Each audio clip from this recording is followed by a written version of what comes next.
ឆ្ងល់បងប្អូនខ្ញុំឃើញគេលក់ខ្លុយតែហាងម៉ាតរបស់ចិនណាគេលក់ខ្លុយចង់ទិញយកមកសាក់ផ្លុំប៉ុន្តែមើលនៅក្នុងខ្លុយនេះវាអត់មានកន្លត់អត់មានអីទេមើលប្រហោងខ្លុំមានតែនេះមានតែប្រហោងដែលគេចាស់នេះគេចាស់មានច្រើនប្រហោង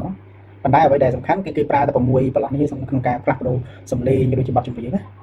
ឡូវនេះចង់ដឹងថាផ្លុំនោះវាលឺអត់បើសិនជាគេ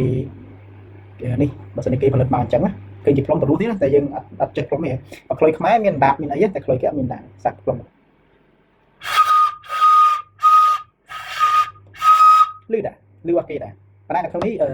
ត្រង់ចំណុចនេះគេឲ្យបិទกระดาษស្ដើងមួយអញ្ចឹងខ្ញុំនឹងធ្វើតាមការណែនាំដែលរូបគេបង្ហាញយើងអញ្ចឹងយើងមើលទាំងអស់គ្នាអំពីដំណើរការនៃការបិទហើយក្រោយពេលដែលបិទតើផ្លុំទៅដែរអត់ដែលអានេះกระดาษអូខេយើងទិញមកវាមានកระดาษដែលគេហៅភាសាចិនគេហៅថាជាវហើយខ្ញុំចិនចេះបិទអីទៅទិញអីវ៉ាន់និយាយចិនបិទពីនិយាយមកកណ្ដោស្ដាប់អត់បានចេះតែរស់សំបាយគេហូបទេអញ្ចឹងជារូបទី1គឺគេចង់ឲ្យយើងនឹងលាងសម្អាតនៅកន្លែងមួយនេះយើងលាងសម្អាតកន្លែងមួយហ្នឹងទៅហើយយើងជូតអញ្ចឹងណា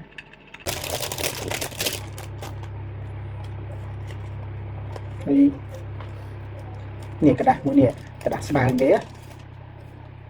អូនេះกระดาษស្ដើងនេះกระดาษមួយនេះគេឲ្យយកមកវាមានប្រហោងអញ្ចឹងហើយគេឲ្យយកមកគេឲ្យយើងកាត់អញ្ចឹងយើងកាត់វាមក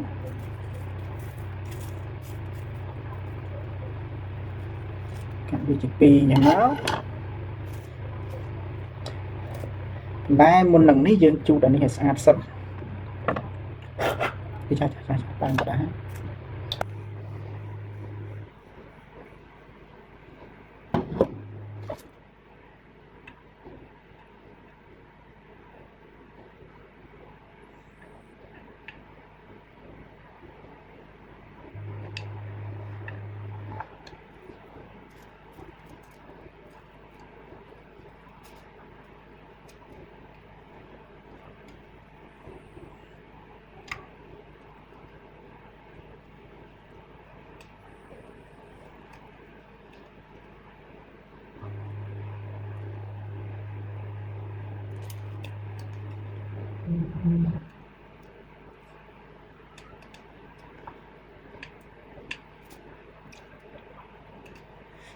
Wait.